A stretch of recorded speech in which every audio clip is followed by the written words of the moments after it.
దేవుని వాక్యములోనికి మనం వెళదాం. ఈరోజు మనం చెప్పుకొనబోయేటువంటి వ్యక్తి ఎవరు అంటే పౌలుతో ప్రయాణించిన తీతు. పౌలుతో ప్రయాణించిన తీతును గురించి మనం మాట్లాడుకోబోతున్నాం. చిన్న ప్రార్థన చేసుకొని వాక్యాన్ని మనం ప్రారంభించుకుందాం. ప్రార్థన. మమ్మలను అతిమిక్కిలిగా ప్రేమించిన మా ప్రియ పరలోకపు తండ్రి, మీ ఘనమైన శ్రేష్టమైన ఉన్నతమైన నామానికి స్తోత్రాలు చెల్లిస్తూ ఉన్నాం. నీ మహాప్రేమలో మమ్మల్నందరినీ కూడా మీరు దాచి కాచి కాపాడి సజీవులుగా ఉంచి ఈ 2021వ సంవత్సరము ఆఖరి నెలలో మేమందరము ఈ రీతిగా కూడుకొని నీ విలువైన మాటలు, విలువైన సంగతులను వినే గొప్ప భాగ్యమును మీరు మాకు కలిగించినందుకై మీకు స్తోత్రములు చెల్లిస్తున్నాం. తండ్రి, నీ మాటలు వింటున్నప్పుడు దైవజనులుగా మమ్మల్ని మేము పరిశీలన చేసుకొని మందకు మాదిరిగా బ్రతుకున్నట్లుగా మమ్మలను సిద్ధపరచండి నాయన.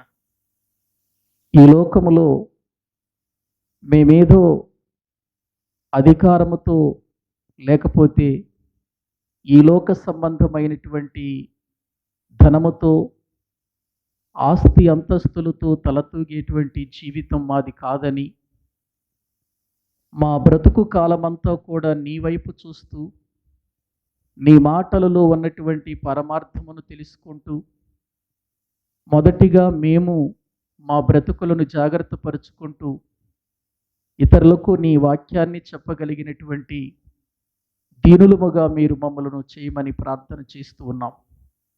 తండ్రి, మాటలు మీవి, నిలవబడినటువంటి నేను కేవలము ప్రభు వట్టివాడను. మీ ఆత్మ చేత నడిపించమని ప్రార్థన చేస్తూ ఉన్నాను. నీ మాటలు నీ మాటలుగా బోధించగలిగిన జ్ఞానం మీరు నాకు దయచేయండి. మీ సన్నిధి మాతో కూడా ఉంచి మీకు మహిమకరముగా మేమందరము జీవించున్నట్లు తీతు ద్వారా మేము నేర్చుకునే ప్రతి మాట మా జీవితానికి ఒక సవాలుకరముగా మేము చేసుకొని జీవించినట్లు సహాయము చేయమని మీ చేతులకు మమ్మల్ని మేము అప్పగించుకొనుచు యేసుక్రీస్తు ప్రభువు పేరిట ప్రార్థించి స్తుతించి వేడుకుంటున్నాము తండ్రి. ఆమేన్. ఆమేన్. ప్రభునందు ప్రియమైన దేవుని బిడ్డలారా, పౌలుతో పరిచర్యలో ప్రయాణించినటువంటి ఎంతోమంది వ్యక్తులు, భక్తులు మనకు తెలుసు. నిజంగా పౌలుతో ప్రయాణించటం అంటే అది ఒక సుఖవంతమైనటువంటి ప్రయాణం కాదు. పౌలుతో ప్రయాణం శ్రమలతో కూడిన ప్రయాణం. మనందరికీ తెలుసు, పౌలు గారి ప్రయాణాలలో మనం చెప్పుకున్నాం, ఏ ప్రయాణములోనైనా అతడు సుఖాన్ని అనుభవించి కానీ పర్వాలేదు, ఈ ప్రయాణం సాఫీగా సాగింది, ఏ బాధ లేకుండా, ఏ శ్రమ లేకుండా ఈ ప్రయాణంలో నేను ముందుకు కొనసాగాను అని చెప్పగలిగిన ప్రయాణం ఏమైనా ఉందంటే లేదండి. ఎక్కడికి వెళ్ళినా, ఎటు పోయినా శ్రమలు, ఎక్కడ సువార్త చెప్పినా వ్యతిరేకతలు, ఎక్కడ దేవుని వాక్యాన్ని ప్రకటించిన రాళ్ల దెబ్బలు, కొన్ని స్థలాలలో కొరడా దెబ్బలు, కొన్ని స్థలాలలో అవమానాలు, కొన్ని స్థలాలలో మరణాపాయ పరిస్థితులు, వీటన్నిటిని ఎదుర్కొంటూనే పౌలు గారు ఒక అద్భుతమైనటువంటి ప్రయాణం చేశాడు. ఈ ప్రయాణంలో ఎంతోమంది తనతో పాటు ఆ శ్రమలు కోర్చి దేవుని పనిలో ముందుకు కొనసాగినటువంటి భక్తులు మనకు తెలుసు. నిజంగా వారి యొక్క విధానాలు, వారి యొక్క ప్రయాణంలో వారు పడిన కష్టాలు, వారు ఆర్థిక సంబంధమైన పరిస్థితులు, ఆకలి బాధలు, ఇవన్నీ మనము చూస్తూ ఉంటే సేవ అంటే ఇంత కఠినంగా ఉంటుందా? పరిచర్య అంటే ఇంత భయంకరమైనటువంటి పరిస్థితిని కలిగి ముందుకు వెళ్ళాలా అని అనిపించక మానదు ప్రియులారా. నేటి దినాలలో మనకున్నట్లుగా అన్ని సదుపాయాలు ఆనాటి దినాలలో లేవు. ఒక ప్రాంతము నుండి మరొక ప్రాంతానికి వెళ్ళాలి అని అంటే ఆ ప్రాంతాలన్నీ కూడా భయంకరమైన కొండ ప్రాంతాలు, అడవి ప్రాంతాలు, చాలా భయంకరమైనటువంటి క్రూర జంతువులు ఉండేటువంటి ప్రాంతాలు. ఆ ప్రాంతాలలో గుండా నడుచుకుంటూనే వారి ప్రయాణం ముందుకు కొనసాగినట్లుగా మనం చూస్తూ ఉన్నాం. పౌలుతో ప్రయాణించిన బర్నబా గారి గురించి మనం నేర్చుకున్నాం. పౌలు గారితో ప్రయాణించిన శీలను గురించి మనం నేర్చుకున్నాం. పౌలుతో ప్రయాణించిన మార్కు గారి గురించి మనం చెప్పుకున్నాం. పౌలు గారితో ప్రయాణించిన తిమోతిని గురించి మనం చెప్పుకున్నాం. ఈరోజు మనం పౌలుతో ప్రయాణించిన తీతును గురించి మనం చెప్పుకోబోతున్నాం. ప్రియులారా, నిజంగా తీతు యొక్క జీవితాన్ని మనము చూస్తే తీతు ఒక యూదుడు కాదు, మొదటి నుండి వాక్యము ఎరిగినవాడు కూడా కాదు. తీతు ఒక గ్రీసు దేశానికి సంబంధించినవాడు. తీతు అనే మాటకు అర్థం ఏంటంటే పెంచేవాడు అని అర్థం. పెంచేవాడు. నిజంగా తీతు యొక్క జీవితాన్ని ఇప్పుడు మనం పరిశీలన చేయబోతున్నాం. అతని యొక్క విధానం, అతడు పరిచర్య చేసినటువంటి పరిస్థితులన్నీ, పౌలు గారితో అతడు పడినటువంటి ఆ శ్రమలను మనము చూస్తున్నప్పుడు మనకు నేనెందుకు ఇలా చేయకూడదా అని అనిపించాలి. ఇది నాకు రాకూడదు అని మనం అనుకోకూడదు. ఈ రోజున క్రైస్తవుల పరిస్థితులు ఎలాగున్నాయంటే, కష్టాలు మాకు రాకూడదు ప్రభువా, శ్రమలు మాకు రాకూడదు, మాకు ఎటువంటి బాధ లేకుండా మా పరిచర్య సాఫీగా ముందుకు వెళ్ళాలి అని ప్రార్థన మనది. ఏమండి, శ్రమలు రావాలి అని ప్రార్థించేవారు ఎవరైనా ఉన్నారా? ఒకసారి మీరు ఆలోచించండి. నాకు శ్రమలు కావాలి అనుకునే వాళ్ళు ఉన్నారా? సుఖంగా నేను ముందుకు వెళ్ళాలి అనుకునే వాళ్ళు ఉన్నారా? అంటే సుఖంగా, సాఫీగా, ఏ బాధ లేకుండా, ఏ శ్రమ లేకుండా ముందుకు వెళ్ళాలి అనేటువంటి ఆలోచనే నేటి క్రైస్తవ సమాజంలో ఎక్కువగా మనకు కనబడుతుంది ప్రియులారా. కాబట్టి ఈ దినాన్న మనం దైవ గ్రంథంలో నుండి అసలు ఈ తీతును గూర్చినటువంటి కొన్ని ప్రాముఖ్యమైనటువంటి విషయాలు మనం తెలుసుకుందాం. ఎందుకంటే తీతు గారి గూర్చినటువంటి విషయాలన్నీ చెప్పాలి అని అంటే ఈ 1 గంట 2 గంటలో సమయం చాలదండి. అందుకని తీతులో ఉన్న కొన్ని ప్రాముఖ్యమైనటువంటి విషయాలు నేను మీతో చెప్పాలని ఆశపడుతూ ఉన్నాను.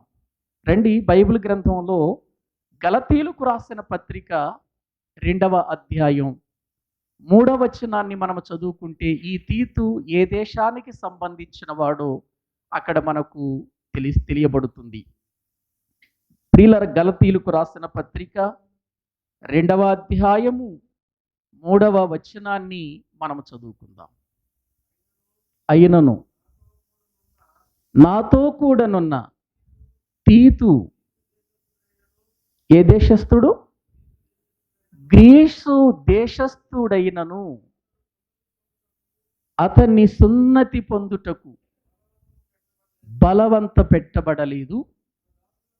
మన దాసులను దాసులునుగా చేసుకొనవలెనని క్రీస్తు యేసు వలన మనకు కలిగిన మన స్వాతంత్ర్యమును చాలండి. ఇక్కడ వాక్య భాగములో మనము చూస్తే గలతీయులకు రాసినటువంటి పత్రికలో 2వ అధ్యాయము 3వ వచనంలో తీతు ఏ దేశస్థుడిగా కనబడుతున్నాడు? గ్రీసు దేశస్థుడిగా కనబడుతున్నట్లుగా మనం చూస్తున్నాం. గ్రీసు దేశం అనగానే మన మైండ్లోనికి ఎప్పుడైనా సరే బైబిల్ గ్రంథంలో గ్రీసు దేశం అనే మాట ఎప్పుడు వచ్చినా మన మనసులోనికి రావలసిన మాట ఏంటంటే, మన ఆలోచనలోనికి వాళ్ళు జ్ఞానాన్ని వెదికేవారు, జ్ఞానము కొరకు ప్రయాసపడేవాళ్ళు, జ్ఞానం ఎక్కడుందా అని వాళ్ళు పరుగులు తీసేటువంటి పరిస్థితులు కలిగిన వారు. జ్ఞానాన్ని వెదికేవారు అంటే సామాన్యులు అంటారా వాళ్ళు అని అంటే సామాన్యులు కాదండి. ఎందుకంటే యూదులను గురించి ప్రభు చెబుతూ పౌలు గారే మాట్లాడుతూ చాలా విషయాలు చెప్పాడు. గ్రీసు దేశస్థులను గురించి కూడా చాలా విషయాలు చెప్పాడు. గ్రీసు దేశస్థులు చాలామంది ప్రభుని నమ్ముకున్న వాళ్ళు ఉన్నారు పౌలు గారి పరిచర్యలో. అలాగే యూదులు కూడా చాలామంది ప్రభువుని అంగీకరించిన వారు ఉన్నారు. వారిని గురించి కొరింథీయులకు రాసిన మొదటి పత్రికలో పౌలు గారు చెబుతూ ఏమన్నాడు చూడండి. యూదులను గురించి ఆ యూదులకున్న వ్యత్యాసం, యూదులు ఏం కోరుకుంటారో, గ్రీసు దేశస్థులు ఏం వెతుకుతారో ఒకసారి చూస్తే కొరింథీయులకు రాసిన మొదటి పత్రిక మొదటి అధ్యాయము, కొరింథీయులకు రాసినటువంటి మొదటి పత్రిక మొదటి అధ్యాయం 22వ వచనాన్ని చదివితే అక్కడ వ్రాయబడిన మాటలు చూడండి. కొరింథీయులకు రాసిన మొదటి పత్రిక మొదటి అధ్యాయము 22వ వచనం. యూదులు సూచక క్రియలు చేయమని అడుగుచున్నారు, గ్రీసు దేశస్థులు ఏం వెదుగుతున్నారట? జ్ఞానమును వెదుగుతున్నారు. గ్రీసు దేశస్థులు జ్ఞానమును వెదుకుచున్నారు. యూదులను గురించి గ్రీసు దేశస్థులను గురించి మాట్లాడుతూ వారిద్దరి మధ్యలో ఉన్నటువంటి వ్యత్యాసం ఏంటో చెబుతున్నాడు ఇక్కడ పౌలు గారు. యూదులు ఎప్పుడు చూచినా యేసు క్రీస్తు కాలము దగ్గర నుండి మీరు చూడండి, యూదులు యేసు ప్రభువు దగ్గరకు వచ్చినప్పుడు ఏదైనా సూచక క్రియ చేస్తే చూద్దాం అనే ఆలోచనతో ఉండేవారు. ఆ తర్వాత అపోస్తులు వచ్చిన తర్వాత కూడా వారు అదే ఆలోచనతోనే ఉన్నారు. అంటే వాళ్ళ మనసంతా సూచక క్రియల మీద ఉంటుంది. అంటే ఒక క్రియ చేస్తే చూద్దాం, ఒక అద్భుతం చేస్తే చూద్దాం, ఒక ఆశ్చర్య కార్యాన్ని చేస్తే చూద్దాం. ఇదేనండి యూదుల ఆలోచన. అందుకే కొన్నిసార్లు యేసుక్రీస్తు ప్రభువారు కూడా యూదులను చూచి విసిగించుకున్నాడు ఆయన. వీరు ఎప్పుడు చూసినా కూడా సూచక క్రియలు, అద్భుతాలు వీటి మీదే ఆధారపడుతున్నారు అని వాళ్ళని ఒక మాట కూడా అన్నాడండి ప్రభు. ఏమన్నాడు తెలుసా? వ్యభిచారులు అన్నాడు సూచక క్రియలు అడుగుతున్నందుకు. సువార్తల్లో మనం చూస్తాం. అంటే ఇప్పుడు మన అంశం వారి గురించి కాదు కనుక మనం అక్కడికి వెళ్ళటం లేదు. ఈ చెడ్డతరము వారు సూచక క్రియలను అడుగుచున్నారు అని మాట్లాడిన మాటలు దేవుని వాక్యంలో మనం చూస్తున్నాం. ఈ చెడ్డతరము వారు అంటే అప్పుడు యూదులు యేసు ప్రభు దగ్గరికి వెళ్ళి ఎప్పుడు చూసినా కూడా దేని మీద ఆధారపడేవాళ్ళు? ఆయన ఏదైనా సూచక క్రియ చేస్తే చూద్దాం, చూచి ఆనందపడదాం అనుకునేవారు. కానీ గ్రీసు దేశస్థులు అటువంటి వాళ్ళు కాదు. గ్రీసు దేశస్థులు దేని మీద ఆధారపడేవాళ్ళు అంటే జ్ఞానం మీద ఆధారపడేవాళ్ళు. ఎక్కడ దొరుకుతుందా జ్ఞానం, జ్ఞానం ఎక్కడ దొరుకుతుందా, జ్ఞానం ఎక్కడ మనం సంపాదించుకోవాలా అని జ్ఞానాన్ని వెతికేవారు గ్రీసు దేశస్థులు అని దేవుని వాక్యం మనకు చెబుతుంది. ఇప్పుడు గ్రీసు దేశస్థులు జ్ఞానమును వెతుకుతూ ఉన్నారు అనే విషయాన్ని పౌలు గారు చెబుతూ ఉన్నాడు. పౌలు గారు కొరింథీ సంఘానికి ఉత్తరం రాస్తూ మొదటిసారిగా గ్రీసు దేశస్థులు జ్ఞానమును వెతుకుతున్నారు అని వాక్యంలో మనం చూసాం. మరొక విషయాన్ని మనం జ్ఞాపకం చేసుకుంటే ప్రియులార తిమోతిని గురించి కూడా మనం మాట్లాడుకున్నప్పుడు తిమోతి యొక్క తల్లి యూదురాలైతే తండ్రి ఎవరు? అపోస్తల కార్యములు చూద్దాం, 16వ అధ్యాయం మొదటి నుండి చదవండి. అపోస్తల కార్యముల గ్రంథం 16వ అధ్యాయము దేవుని వాక్యములో ప్రియులారా మనము చూడగలిగితే ఆ మాటలు మనము చూద్దాం. పౌలు దెర్బేకును లుస్త్రకును వచ్చెను, అక్కడ తిమోతి అని ఒక శిష్యుడుండెను, అతడు విశ్వసించిన ఒక యూదురాలి కుమారుడు. అతని తండ్రి ఎవరు చెప్పండి? గ్రీసు దేశస్థుడు. అంటే తిమోతి తండ్రి కూడా జ్ఞానాన్ని వెదికే వారిలో ఒకడుగా మనం చూస్తున్నాం, గ్రీసు దేశస్థుడు. ఇక ఇక్కడ టోటల్గా మనము తీతును గురించి చూస్తే తీతు వాస్తవానికి గ్రీసు దేశస్థుడు, అంటే యూదుడు కాదు, ఇతడు అన్యుడు అని మనం చెప్పుకోవాలి. ఇతడు అన్యుడు. తీతు ఎవరు అంటే యూదుడు కాదు. గ్రీసు దేశస్థుడు అంటే ఎవరు? అన్యుడు. అంటే తీతు అన్య జాతిలో నుండి లేక అన్యులలో నుండి రక్షించబడినవాడు. ఇది మనం తెలుసుకోవాలి. అన్యులలో నుండి రక్షించబడినవాడు తీతు. తీతు అనే మాటకు చెప్పుకున్న మన అర్థం పెంచువాడు అని అర్థం. ఇప్పుడు అన్యులలో నుండి రక్షించబడినటువంటి వాడు ఒక శ్రమలతో కూడిన ప్రయాణం చేస్తున్నాడు అని అంటే ఎంత త్యాగం ఉండాలో మీరు ఒకసారి ఆలోచించండి. ఏమండి, అన్యుల మధ్యలో నుండి రక్షించబడిన వాడు, అన్యుల మధ్యలో నుండి వచ్చినటువంటి వాడు నిజంగా క్రీస్తును వెంబడిస్తూ తన జీవితాన్ని శ్రమలతో కొనసాగిస్తున్నాడు అని అంటే అది చాలా గొప్ప విషయం. అన్యుడు అనగానే యూదుడు కానివాడు అని మనం తెలుసుకోవాలి. యూదులు కాని వారంతా ఎవరు చెప్పండి? అన్యులే. మనమెవరు? మనం కూడా అన్యులమే. మనమందరము కూడా అన్యులమేనండి ప్రియులారా. ఇక క్రైస్తవ సంఘం దగ్గరకు వచ్చేసరికి క్రైస్తవుడు కానివాడు అన్యుడు. క్రైస్తవుడు కానివాడు అన్యుడు. మనము ప్రియులారా చాలాసార్లు మాట్లాడుకుంటూ ఉన్నప్పుడు ఏవండి మేము పుట్టుక క్రైస్తవులమండి అంటారు కొంతమంది. అసలు పుట్టుకతో క్రైస్తవులు ఉన్నారా? పుట్టుకతో క్రైస్తవులు ఉంటారా? లేరు కదండి. కొంతమంది నామకార్థ క్రైస్తవులలో నుండి వచ్చారండి అంటారు సాక్ష్యం చెప్పేటప్పుడు. నామకార్థ క్రైస్తవులు ఏంటి మళ్ళీ? అంటే నామకార్థ క్రైస్తవులు ఉన్నారా అంటే పుట్టుక క్రైస్తవులని మరొక పేరేం పిలుస్తారంటే వీళ్ళు నామకార్థ క్రైస్తవులు అంటారు. అసలు క్రైస్తవుడు అనే పేరు ఎప్పుడు మనకు కలిగింది? మనము ప్రభు దగ్గరకు వచ్చి మన పాపాన్ని ఒప్పుకొని, మనము ఆ పాపము విషయమై ప్రభు దగ్గర ఒప్పుకొని మారు మనసు పొంది బాప్తిస్మం పొందిన తర్వాత క్రీస్తును ధరించుకున్న తర్వాత మనకు వచ్చిన పేరేంటి? క్రైస్తవుడు. మనకే కాదు, ప్రపంచములో ఎవరికైనా క్రీస్తును ధరించుకున్న తర్వాత బాప్తిసం పొందిన తర్వాతే అతడు క్రైస్తవుడు అవుతాడు. కానీ బాప్తిసం పొందకుండా ఏదో నేను ఫలానా కులంలో పుట్టాను కాబట్టి నేను క్రైస్తవుని అని అనటానికి వీలు లేదండి.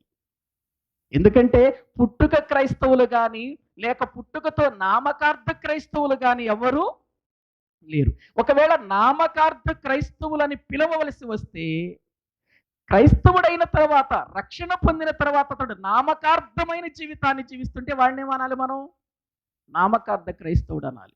అంతే తప్ప పుట్టుకతో క్రైస్తవుడు ఎవరు లేరు. కాబట్టి మనమందరము ఒకనాడు అన్యులమే. అన్యులమైనటువంటి మనము దేవుని వాక్యాన్ని విన్నాం, క్రీస్తు శిలువ మరణ పునరుత్థానాలను గూర్చి విన్నాం, పశ్చాత్తాపడి ఆయన ఎదుటకు వచ్చి పాపాన్ని ఒప్పుకొని మారు మనసు పొంది పాప క్షమాపణ నిమిత్తమైన బాప్తీసం పొందాం. బాప్తీసం పొందిన మనము ఎవరిని ధరించుకున్నామంటే క్రీస్తును ధరించుకున్నాం. క్రీస్తును ధరించుకున్న తర్వాతే మనకే పేరు వచ్చింది? క్రైస్తవుడు, క్రైస్తవురాలు అనే పేరు. కాబట్టి ఇక నుండి మీలో ఇటువంటి ఆలోచన ఉంటే తొలగించుకోండి. పుట్టుకతో క్రైస్తవుడు ఎవరు ఉండరు, రక్షణతోనే క్రైస్తవుడు అవుతాడు. పుట్టుకతో క్రైస్తవులు లేరు. ఒకవేళ ఆలోచన చేద్దాం, మా అమ్మ మా నాన్న ప్రభువుని నమ్ముకొని క్రైస్తవులుగా ఉన్నారనుకోండి. ఒకవేళ వాళ్ళు క్రైస్తవులుగా నేను పుడితే, ఒకవేళ వాళ్ళు క్రైస్తవులైనంత మాత్రాన నేను క్రైస్తవుణ్ణి కాదు. మరి నేనెప్పుడవుతాను క్రైస్తవుణ్ణి? నేనెప్పుడవుతాను? నేను కూడా రక్షణ పొందితేనే క్రైస్తవుణ్ణి అయ్యాను. అంతే తప్ప ప్రియులారా ఇది ఒక కులానికో లేక ఒక మత సంబంధమైనటువంటి దానికో లేక ప్రియులారా మా నాన్న మా అమ్మ క్రైస్తవులైతే నేను క్రైస్తవుని అవ్వే విధానం కాదు. ఇది వ్యక్తిగతంగా ఒక వ్యక్తి ప్రభుని ఎరిగితేనే వాడు క్రైస్తవుడు అవుతాడు. అప్పటి వరకు వాళ్ళు క్రైస్తవులు కాదండి. కాబట్టి వాక్యం వింటున్నటువంటి మనము ఈ విషయాన్ని గుర్తించాలి. ఇప్పుడు తీతు యూదుడు కాదు కాబట్టి ఇతడు ఏమైనాడు? అన్యుడు.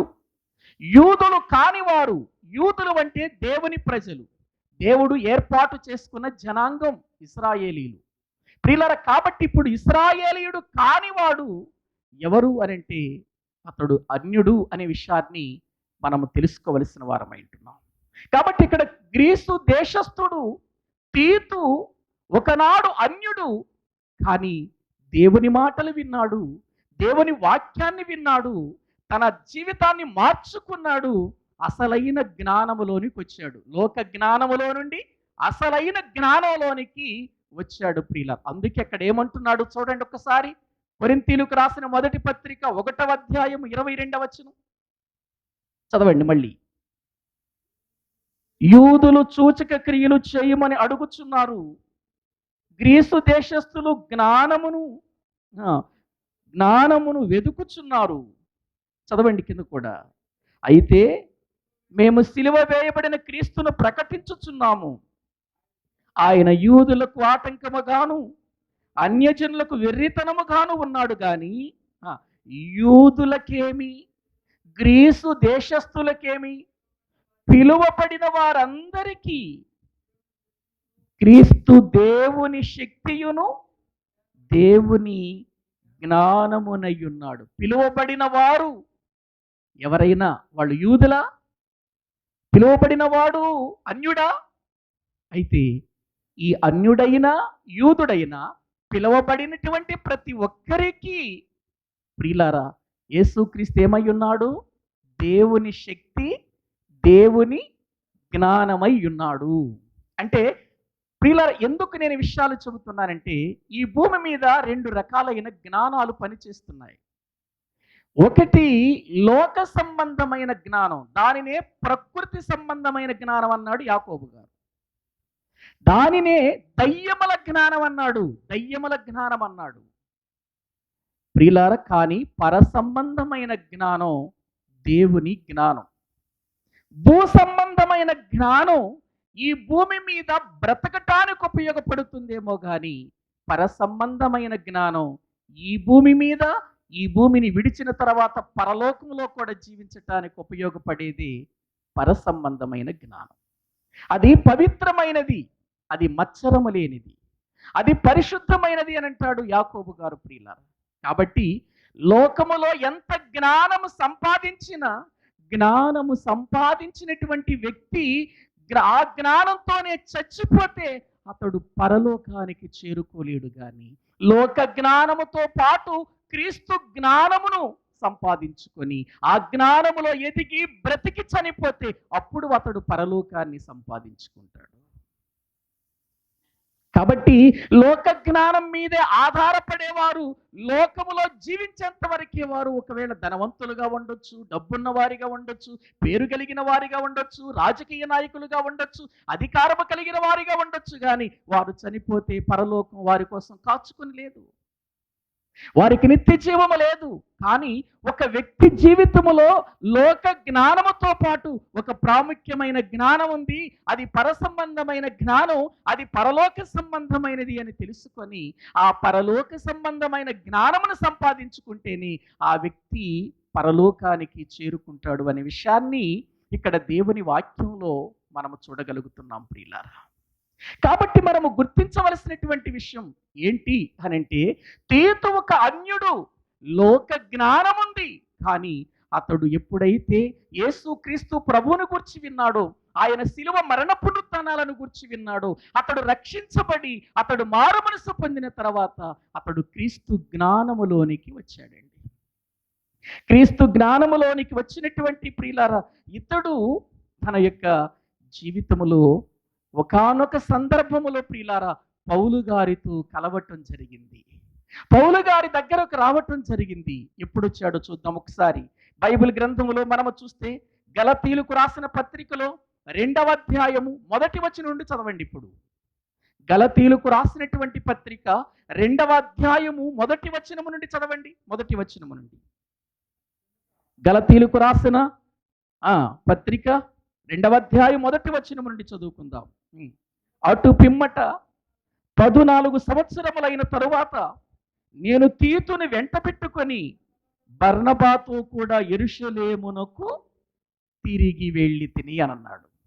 ప్రియులారా, ఇక్కడ ఈ మాటలు మీరు జ్ఞాపకం చేసుకోండి. పౌలు గారు కొరింథీ సంఘానికి ఉత్తరం రాస్తూ ఏమంటున్నాడంటే, అటు పిమ్మట అంటే అటు పిమ్మట, ఇటు పిమ్మట, అటు పిమ్మట అనేసరికి మనకేం ప్రశ్న రావాలి?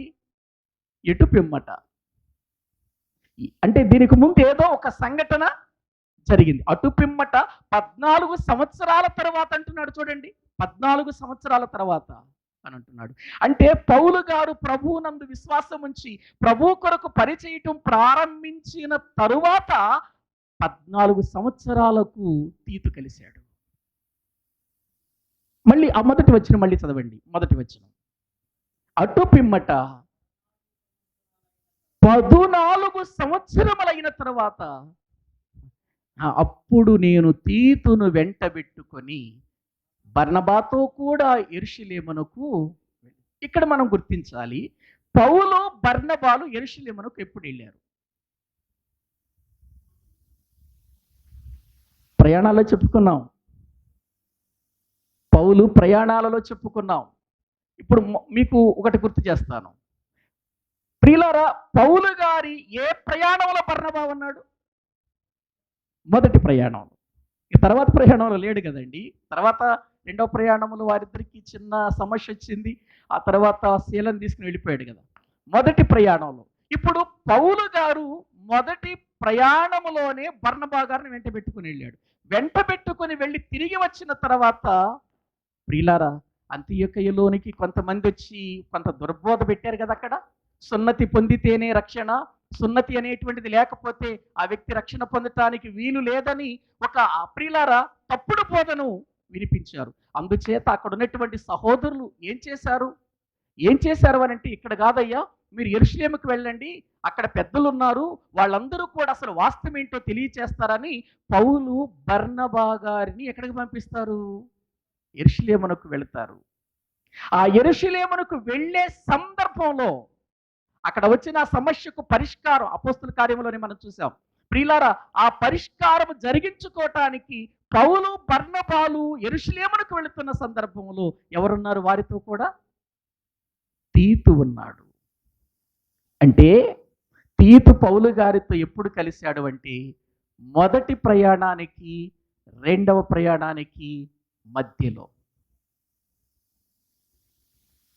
మొదటి ప్రయాణం అయిపోయిన తర్వాత రెండవ ప్రయాణం ప్రారంభించక మునుపు యెరూషలేమునకు వెళ్ళినటువంటి సందర్భంలో తీతు గారు కలిసినట్లుగా మనకు అర్థమవుతుంది పౌలు గారితో. తీతు కూడా వెళ్ళాడు, పౌలు గారితో కూడా తీతు గారు వెళ్ళాడు.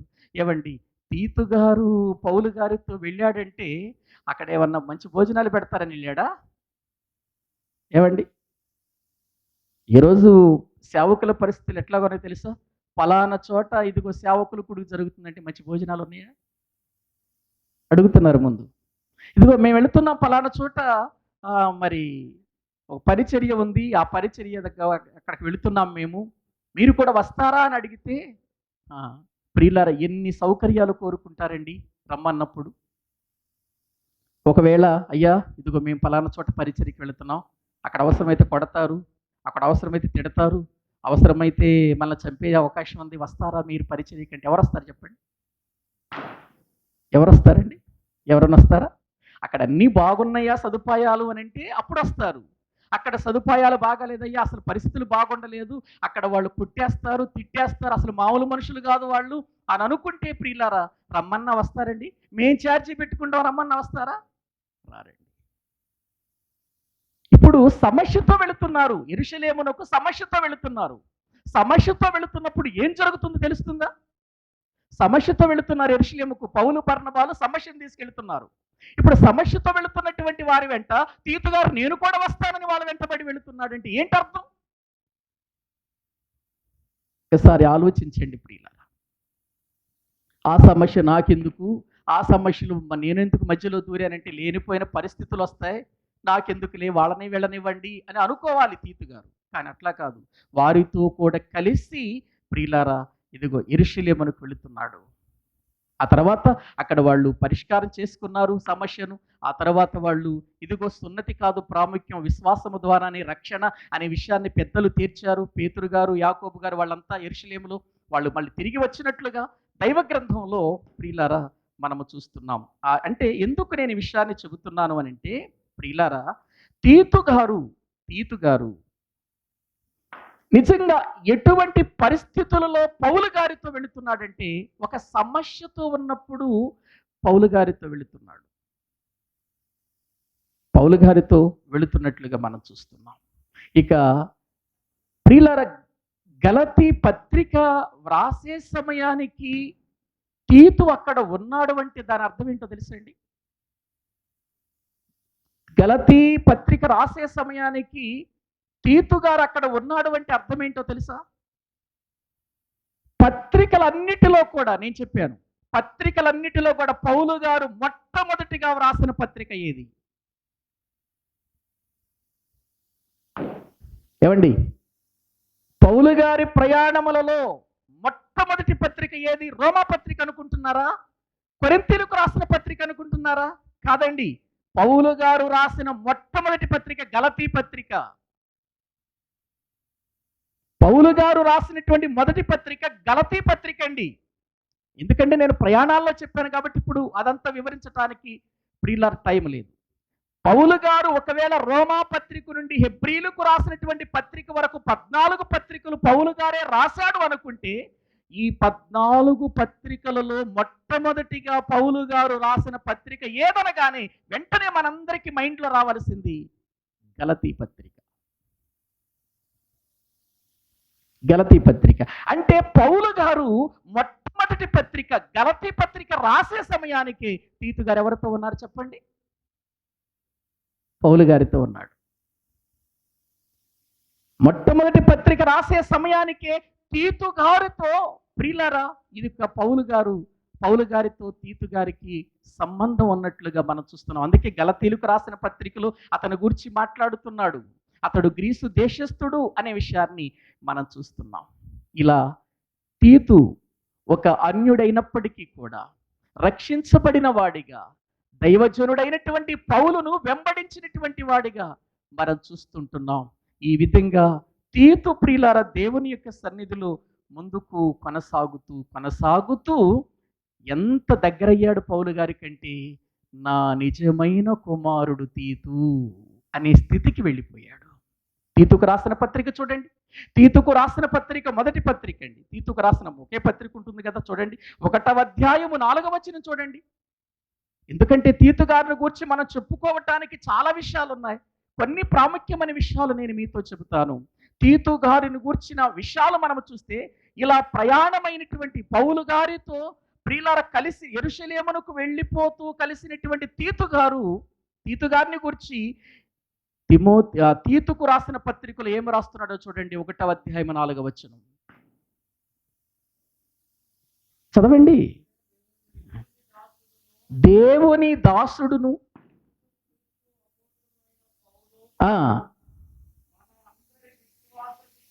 మన అందరి విశ్వాస విషయములో,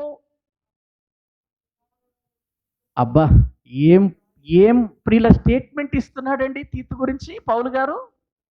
నా నిజమైన కుమారుడగు తీతు అని అంటున్నాడు చూడండి. నా నిజమైన కుమారుడగు తీతు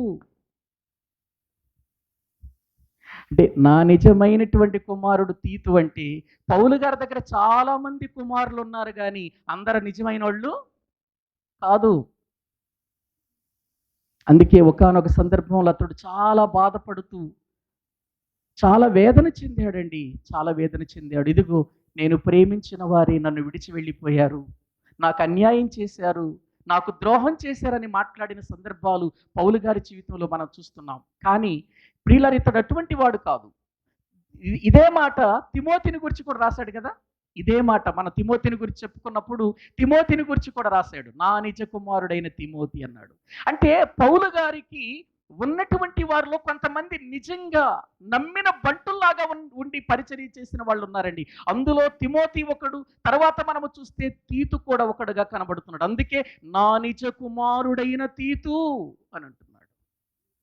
ప్రియులారా, ఈ దినాన్న వాక్యం వింటున్నటువంటి మన జీవితంలో మనము కూడా నిజమైన కుమారులుగా ఈ భూమి మీద బ్రతకాలనేది దేవుని ఉద్దేశం అండి, దేవుని కోరికండి.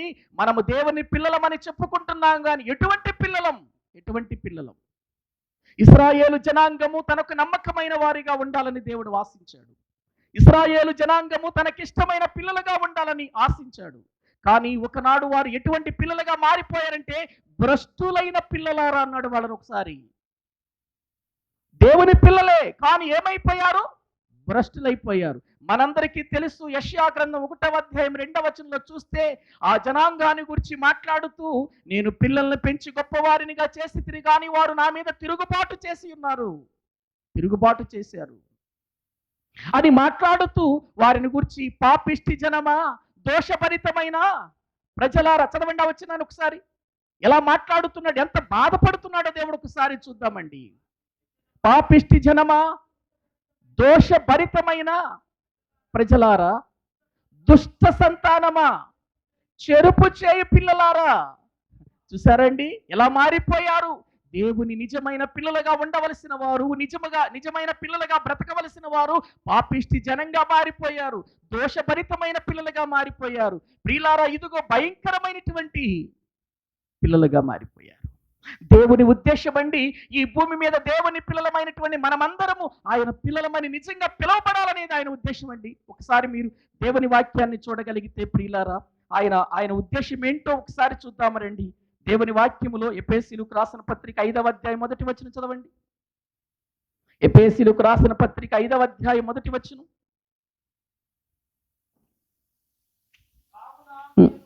కావున మీరు ఎటువంటి పిల్లల్లాగా, ప్రియులైన పిల్లల వలె దేవుని పోలి నడుచుకొనుడి అనే మాట మనము చూస్తున్నాం. ఏ పిల్లల్లాగా, ఏ పిల్లల్లాగండి? ప్రియులైన పిల్లల వలె అని. ఏమండి, పరలోకపు తండ్రి ఆశ ఏంటి అది? పరలోకంలో ఉన్న తండ్రి ఆశ ఏంటో తెలుసా? పిల్లలము. ఆయన మనం దేవుడు అని పిలిచే కంటే తండ్రి అని పిలవటం గొప్పది కదండి. దేవుడు అనే మాట కొంచెం దూరంగా అనిపించొచ్చేమో కానీ ఆయన తండ్రి, పరలోకములో ఉన్నటువంటి తండ్రి, మనకు తండ్రి, యేసుక్రీస్తుకు తండ్రి, పరిశుద్ధాత్ముడుకు కూడా తండ్రే కదా ఆయన. ప్రియులారా, ఆయన ఎటువంటి ఆశ కలిగి ఉన్నాడు? మీరు ప్రియులైన పిల్లల వలె ఉండాలి. మీరు ఇంకా యోహాను పత్రికలోనికి రండి. యోహాను పత్రిక, మొదటి పత్రిక 3వ అధ్యాయము 1వ వచనం చదవండి. ప్రియులారా, వాక్య భాగములో మనము చూస్తే యోహాను గారు రాసిన మొదటి పత్రిక 3వ అధ్యాయం 1వ వచనం. 3వ అధ్యాయం 1వ వచనం. యోహాను గారు రాసిన మొదటి పత్రిక, మనము దేవుని పిల్లలమని పిలువబడినట్లు తండ్రి మనకెట్టి ప్రేమను అనుగ్రహించెనో చూడుడి. చూసారా, మనం ఏ పిల్లలమని పిలువబడాలని తండ్రి కోరిక? దేవుని పిల్లలమని, దేవుని పిల్లలమని. ఆయన నిజమైన పిల్లలుగా బ్రతకాలని, ఆయనకు ప్రియమైన పిల్లలుగా బ్రతకాలని. యేసుక్రీస్తు ప్రభువారు బాప్తిసం పొందినప్పుడు ఆయన పలికిన మొదటి మాట కూడా అదే, ఈయన నా ప్రియ కుమారుడు, ఈయన యందు నేను ఆనందిస్తున్నాను. అదే అందరి ఎడల ఆయన చూడాలనుకుంటున్నాడు. యేసుక్రీస్తు వలె బ్రతకాలనుకుంటున్నాడు. యేసుక్రీస్తులాగా శ్రమపడాలనుకుంటున్నాడు. యేసుక్రీస్తులాగా ప్రియులను సువార్త చేయాలనుకుంటున్నాడు. పరలోకపు తండ్రి మనమందరము దేవుని పిల్లలమని పిలవబడాలి. అది ఆయన కోరికండి, అది ఆయన కోరికండి. ఇక్కడ పౌలు గారి జీవితంలో కూడా చూస్తే పౌలు గారి ఆశ కూడా అదే.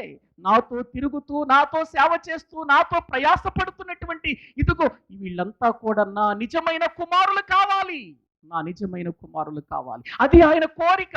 అందుకే ఆయన, ప్రియులారా, ఎవరైతే తనకు నిజంగా తన ఎడల ఒక ఉన్నతమైనటువంటి స్థితిని కలిగి తనతో కూడా శ్రమను అనుభవిస్తూ, బాధ అనుభవిస్తూ, కష్టాన్ని అనుభవిస్తూ పరిచర్యలో ముందుకు కొనసాగుతున్నారు, వారిలో ప్రియులారా తిమోతిని గురించి నా నిజ కుమారుడు అన్నాడు. తీతును గురించి కూడా నా నిజ కుమారుడగు తీతు అన్నాడు. ఏంటండి అసలు? ఏమండి, ఆ మాటలు చదువుకోవటానికి మనకు చాలా తేలిగ్గా కనిపించవచ్చు కానండి నిజ కుమారుడుగా బ్రతకటం చాలా కష్టమండి. నిజ కుమారుడని పిలిపించుకోవటం వేరు, నిజ కుమారుడిగా బ్రతకటం వేరండి. మరి దేవుని సేవలో మనమంతా నిజ కుమారులమేనా? దేవుని పరిచర్యలో మనమంతా నిజ కుమారులమేనా? దేవుని పరిచర్యలో మనమంతా నిజాన్ని కలిగినటువంటి దేవునికి ఇష్టమైన పిల్లలమేనా? ఒకసారి ఆలోచించండి. నేను దేవుని బిడ్డలని మనం చెప్పుకుంటే కాదు, దేవుడు చెప్పాలి. ఈయన నా ప్రియ కుమారుడు అని యేసుక్రీస్తును చెప్పాడు.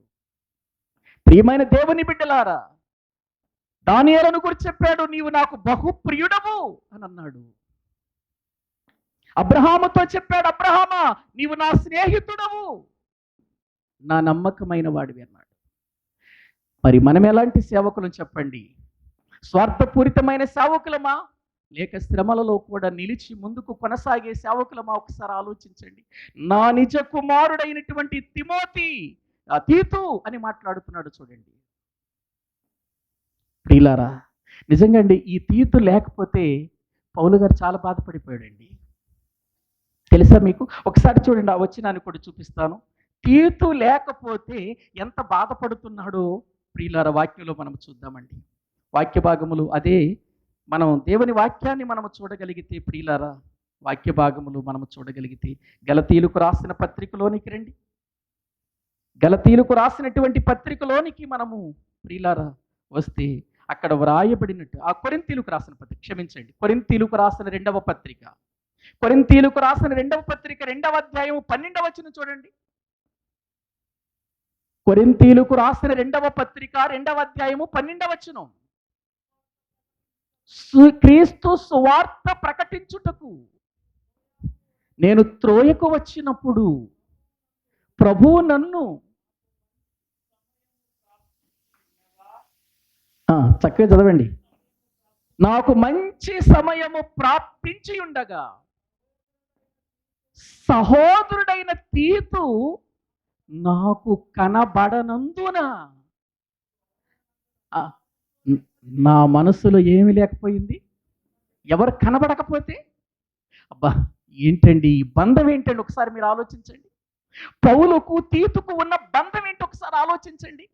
త్రోయకు వచ్చినప్పుడు వాస్తవానికి ఆ ప్రాంతంలో త్రోయ రావాలి, ప్రియులర తీతు రావాలి త్రోయకు వచ్చినప్పుడు, పౌలు గారు త్రోయకు వచ్చినప్పుడు ఎవరు కనబడనందున, తీతు కనబడనందున మనసులో ఏం కలిగి ఉన్నాడు? నెమ్మది లేదట. ఏ తీతు గారు లేకపోతే నెమ్మది లేదా పౌలు గారికి? ఏమండి, తీతు గారు లేకపోతే నెమ్మది ఎందుకు ఆయనకి? ఏమండి, ఒంటరిగా ప్రసంగాలు చేసినటువంటి పరిస్థితులు లేవా పౌలు గారు? ఒంటరిగా దేవుని వాక్యాన్ని ప్రకటించిన సందర్భాలు లేవా? కానీ ఈసారి తీతు కనబడకపోయేసరికి మనస్సులో ఏం కలిగింది? అవునండి, మా జీవితంలో కూడా అంతేనండి. మేము కూడా ఎప్పుడైనా సేవకులు రానప్పుడు చాలా బాధపడతామండి. ఎందుకు ఫలానా వ్యక్తి రాలేదు ఈరోజు? ఎందుకు సేవకుల కోడికలోనికి ఫలానా వ్యక్తి రాలేదు? ఎందుకంటే ప్రియులారా, ఆ వ్యక్తులు రానందుకు ఎందుకు మేము బాధపడతామంటే, వాళ్ళు మనతో ఒక మంచి సహవాసాన్ని పోగొట్టుకున్నారే, మనతో కలిసి ఒక మంచి వాక్య సందర్భాన్ని పోగొట్టుకున్నారనే వేదన పడుతూ ఉంటామండి మేమందరం. ఎందుకు రాలేదు? ఎందుకండి మీ మీద కోపంతో కాదండి, మీ మీద ద్వేషంతో కాదండి. ఒకవేళ ఆ రోజు వాక్యమే మిమ్మల్ని ప్రోత్సహించే వాక్యం అవ్వచ్చు, ఆ రోజే వాక్యమే మనల్ని బాగా బలపరిచే వాక్యం కావచ్చు, ఆ రోజు వాక్యమే మన సేవా జీవితంలో ముందుకు నడిపించే వాక్యం కావచ్చు. ఆ వాక్యాన్ని పోగొట్టుకున్నప్పుడు అయ్యో ఫలానా వ్యక్తి ఎందుకు రాలేదు అని మేము బాధపడతాం. మీకుంటుందో ఉండదో తెలియదు, కానీ మాకు బాధ ఉంటుందండి ఎందుకు రాలేదని. ఎందుకో తెలుసా? మేమిచ్చే 1500 రూపాయలు మీరు తీసుకుని వెళ్ళిపోవటానికి వాళ్ళు రాలేదని బాధ కాదు మాకు. దేవుని వాస్తవమైనటువంటి విషయాలు పోగొట్టుకున్నారే, ఎందుకు రాలేదు అనే వేదనండి, బాధండి. వాస్తవానికి ప్రియులారా, తీతు లేకపోతే స్వార్థ చేయగలడు. మంచి సమయం ప్రాప్తించింది అతనికి వాక్యం చెప్పడానికి. ఎవరికి? పౌలు గారికి మంచి సమయం ప్రాప్తించింది. కానీ ఆ మంచి సమయంలో తీతు గారు లేకపోయేసరికి పౌలు గారు మనసులో ఏం కలిగి ఉన్నాడు చెప్పండి? వేదన కలిగి ఉన్నాడు. ఇంకా అతని మనస్సు వేదనతో ఉంది కాబట్టి ఆ స్థలాన్ని విడిచి మాసిదోనియాకి వెళ్ళిపోయాడు. ఆయన మాసిదోనియా ప్రాంతానికి వెళ్ళిపోయినట్లుగా దైవ గ్రంథంలో మనము చూస్తున్నామండి. ఎందుకండి? మంచి సమయం దొరికింది. వాక్యం బోధించడానికి మంచి సమయం, సువార్త చెప్పటానికి మంచి సమయం.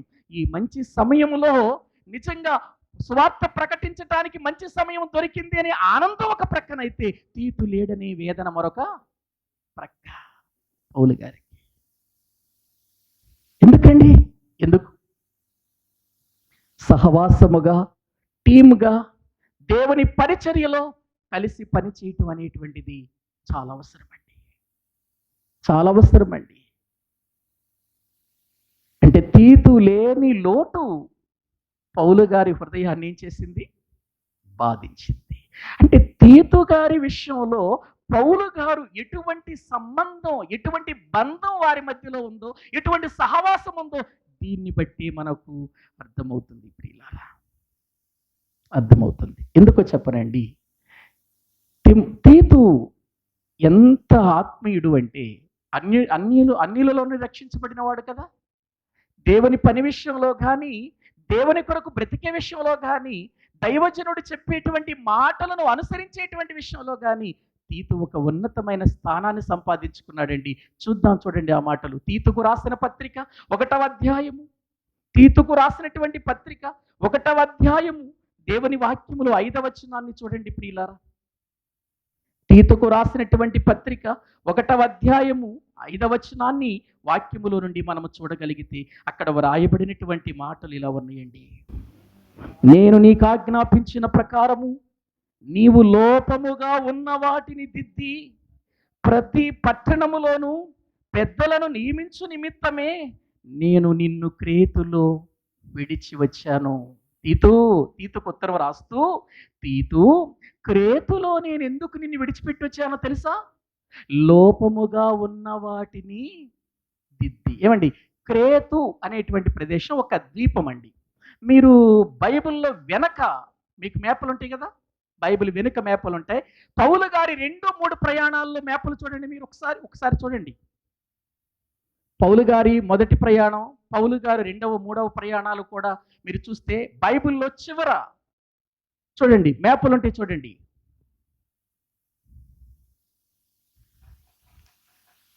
మొదటి ప్రయాణం మ్యాప్ చూడండి, 2వ 3వ ప్రయాణం మ్యాప్ కూడా చూడండి మీరు. ఆ మ్యాప్లో క్రేతు అని ఒక చిన్న ప్రదేశం ఉంటుంది చూడండి, క్రింద క్రేతు అని ఉందా? ఏమండి ప్రియులారా, మీరు అక్కడ 2 చూడాలి, 2 కూడా చూడాలి. మొదటి ప్రయాణం, తర్వాత పౌలు గారి 3వ ప్రయాణం చూస్తే ప్రియులారా, మీ క్రేతు ప్రక్కన కొన్ని ప్రాంతాలు ఉన్నాయి చూడండి, ఉన్నాయా? అంటే క్రేతు అనేది ఒక ద్వీపం అండి. క్రేతు అనేది ఒక ద్వీపం. ఆ చుట్టుప్రక్కల ఉన్నటువంటి ప్రదేశాలు అన్నీ కూడా ప్రియులారా, ఆ క్రేతులో ఉన్నటువంటి ఆ ప్రదేశాలలో ఉన్నటువంటి సంఘాలన్నిటి మధ్యలో ప్రియులారా ఎవరిని పౌలు గారు పెడుతూ వస్తున్నాడంటే తీతు గారిని పెడుతున్నాడు. క్రేతు ఆ చుట్టుప్రక్కల ఉన్న ప్రదేశాలలో, ఆ ప్రాంతాలలో నుండి ఇదిగో నువ్వు వెళ్ళి ఆ ప్రాంతాలలో ఉన్న సంఘాలకు, ఆ సంఘాలలో ఉన్న లోపాలను దిద్దాలి నువ్వు అని అంటున్నాడు. ఏమండి, ఇప్పుడు లోపాలు దిద్దాలంటే ఇతడు లోపాలు లేనివాడిగా ఉండాలా వద్దా? ఏమండి, ఇప్పుడు తీతు గారిని లోపాలు దిద్దమని పంపిస్తున్నాడు సంఘాలకి. మీకు ఒక విషయం చెప్పనండి, క్రేతు ఏరియాలో ఉన్నటువంటి ప్రజలు, సంఘస్థులు మామూలు వాళ్ళు కాదండి. మీరు అనుకుంటున్నారా?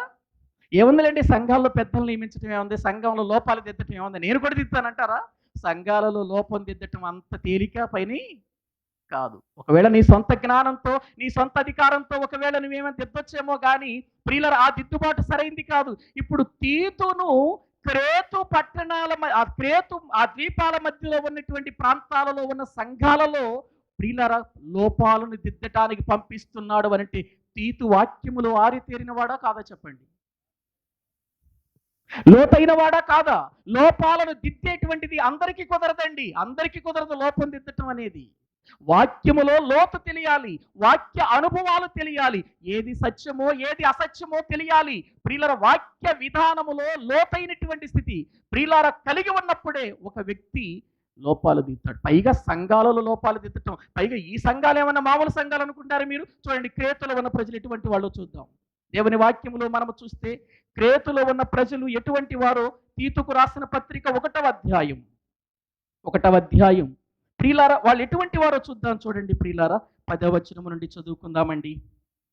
క్రేతులో ఆ ప్రాంతాలలో ఉన్నటువంటి ప్రజలు ఎటువంటి వారో మనం చూద్దాం. చూడండి, అనేకులు విశేషముగా సున్నతి సంబంధులను, అవిధేయులను, వదరపోతులను మోసపుచ్చువారై ఉన్నారు. ఎటువంటి వాళ్ళట? క్రేతు సంఘాలలో ఉన్నటువంటి ప్రజలు ఎటువంటి వారో చెబుతున్నాడో చూడండి ప్రియులారా. వాళ్ళు సున్నతి సంబంధులు, అవిధేయులు.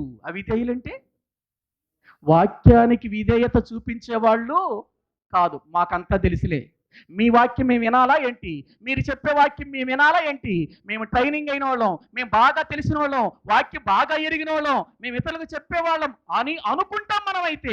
కానీ ప్రియులారు ఇక్కడ గమనించండి, వీళ్ళ పరిస్థితులు ఎలా కొన్ని అంటే ప్రియులారు వీళ్ళ పరిస్థితులు ఎలా కొన్ని వాక్యంలో మనం చూసాం కదా. అవిధేయులు, అవిధేయులండి, అవిధేయులు. క్రేతులో ఉన్న సంఘస్థులు, క్రేతులో ఉన్నటువంటి వాళ్ళు ఎటువంటి వాళ్ళు అంటే సున్నతి సంబంధులు, అవిధేయులు, తర్వాత వదరబోతులు, మోసపుచ్చువారు.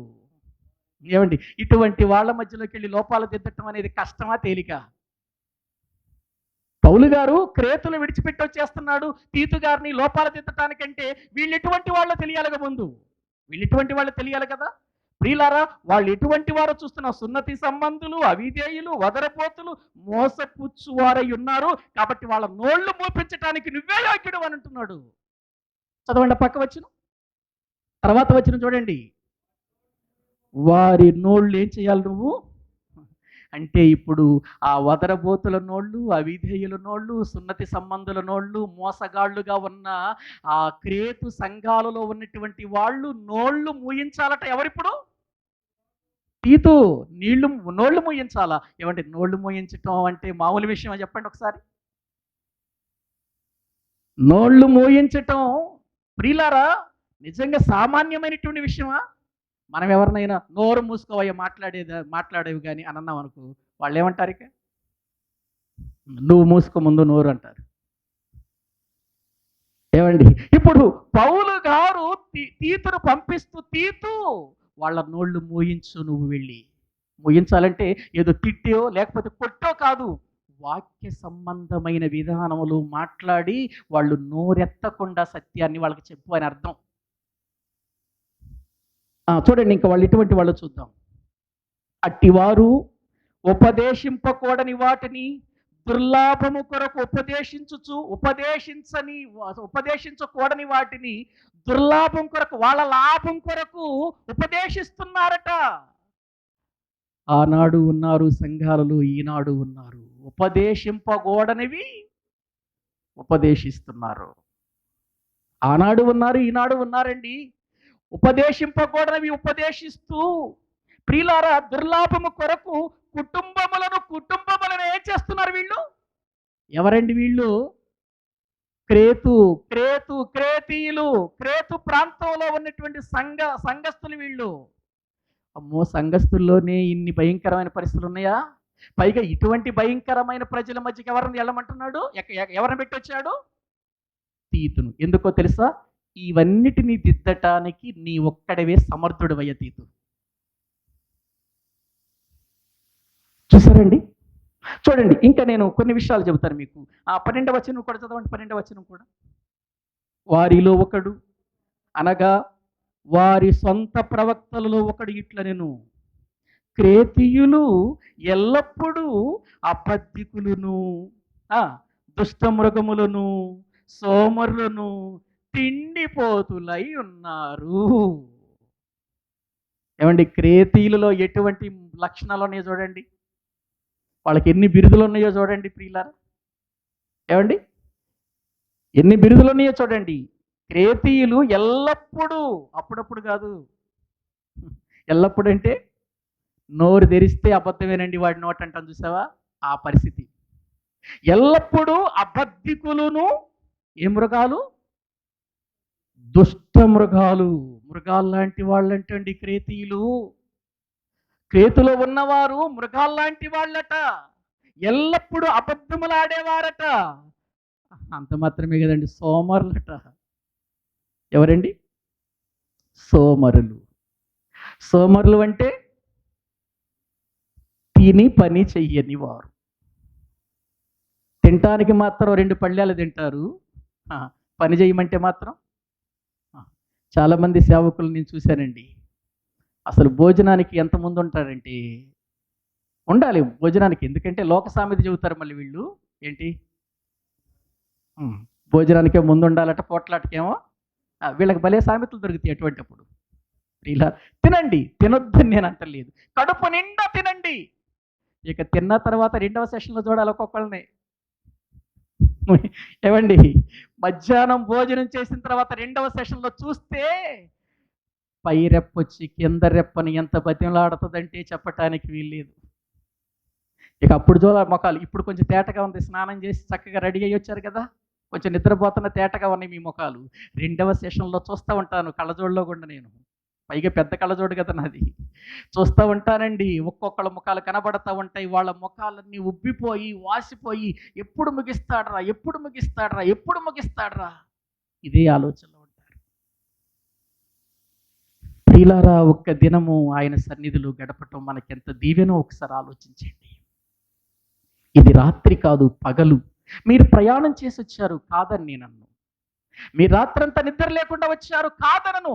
ఒక్కరోజు దేవుని కొరకు మనము సోమరితనాన్ని తొలగించుకోవాలి. ఇక్కడ ఏమండి, రాత్రి వేళ తీసుకెళ్ళాడండి పేతురు, యోహాను, యాకోబులను ప్రభు కొండ మీదకు తీసుకుని వెళ్ళాడు. ఒక్క గడి అయినను నాతో మేలుకొని ఉండలేరా?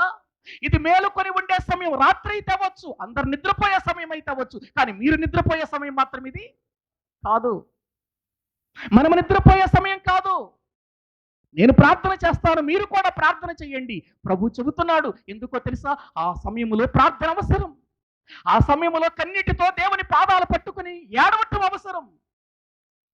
ప్రభు ఒక భయంకరమైనటువంటి వేదనలోనికి వెళ్ళబోతున్నాడు, శోధనలోనికి వెళ్ళబోతున్నాడు.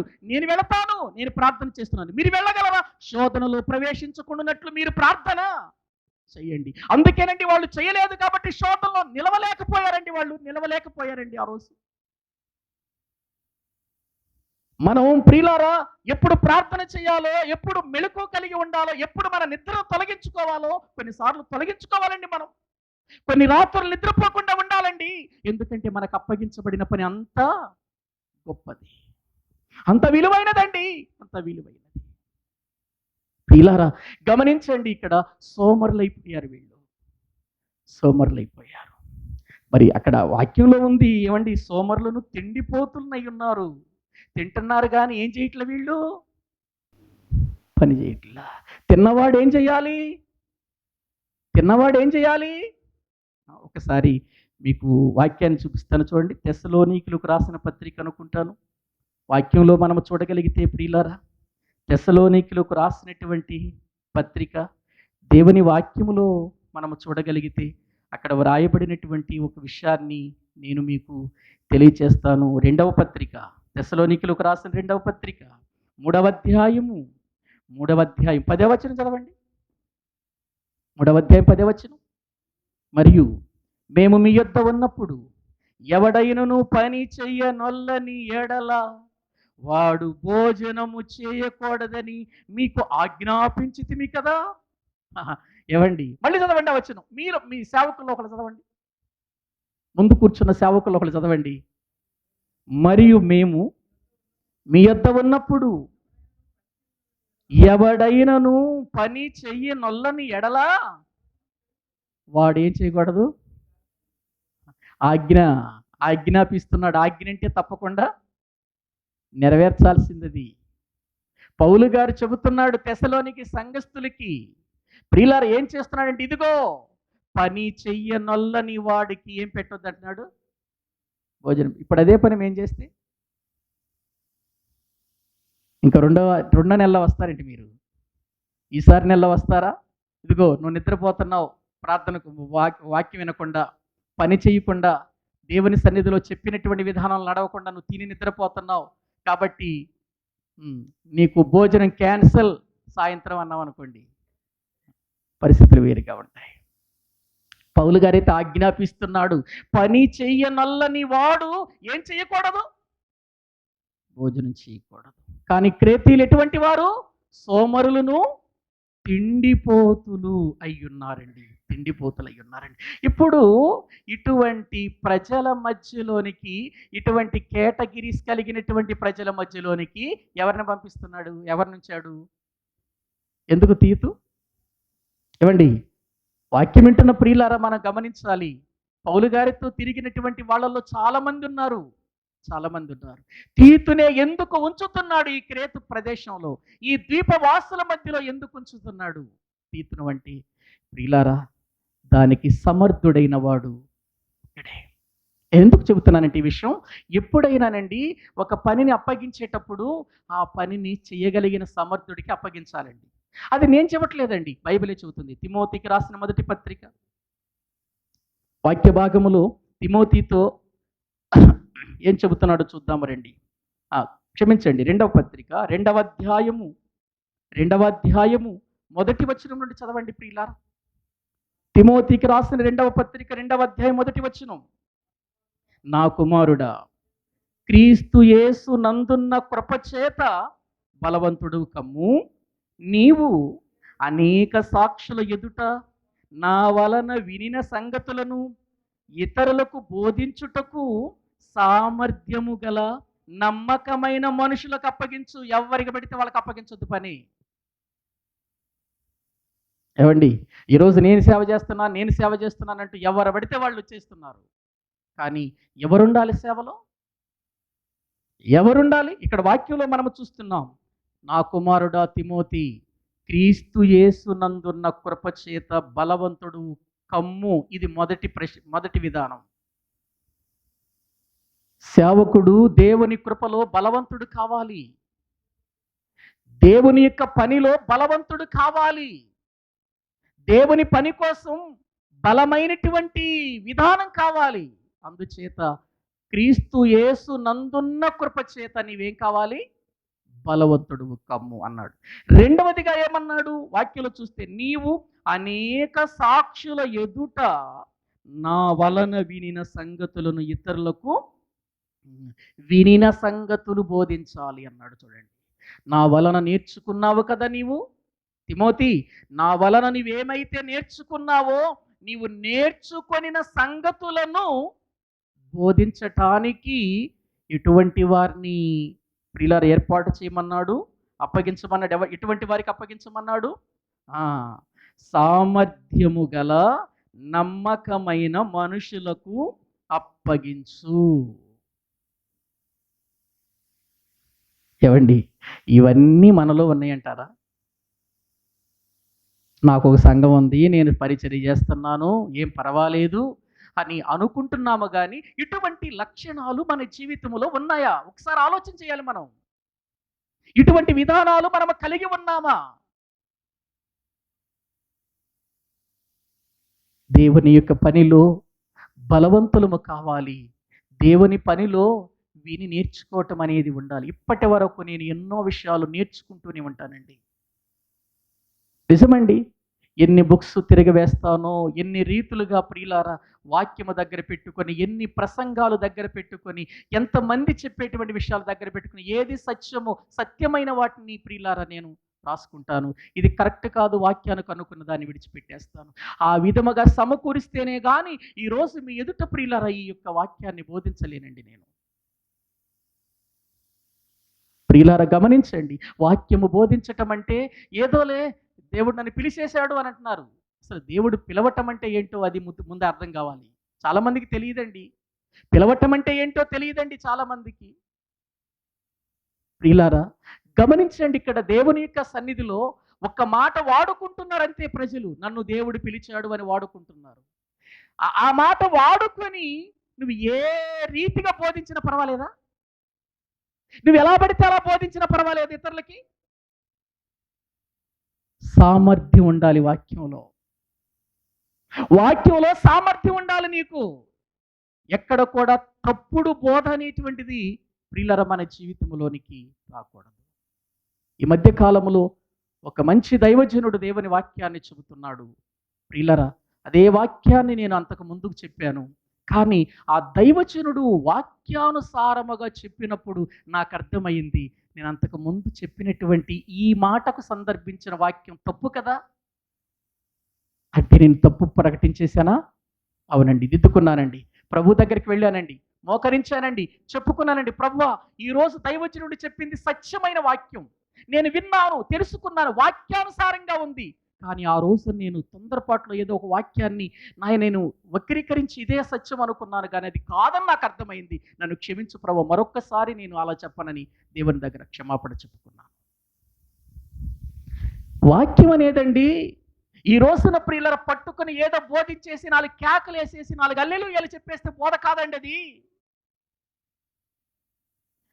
బోధకు తగినటువంటి సామర్థ్యం మనం నేర్చుకోకపోతే ప్రపంచం, లోకం ప్రశ్నిస్తున్నప్పుడు మనం సమాధానం చెప్పలేమండి. సమాధానం చెప్పలేం. కొన్నిసార్లు మనము ప్రియులారా తెలియక బోధించినప్పుడు ఆ బోధ మనకు తెలిసిన తర్వాత ఆ తెలియక బోధించిన దాన్ని కట్ చేసేయాలి కాదు, తెలిసిన తర్వాత. కానీ మనం అట్లా ఒప్పుకోమే. మనం అహం ఎక్కడ దెబ్బతింటుందో.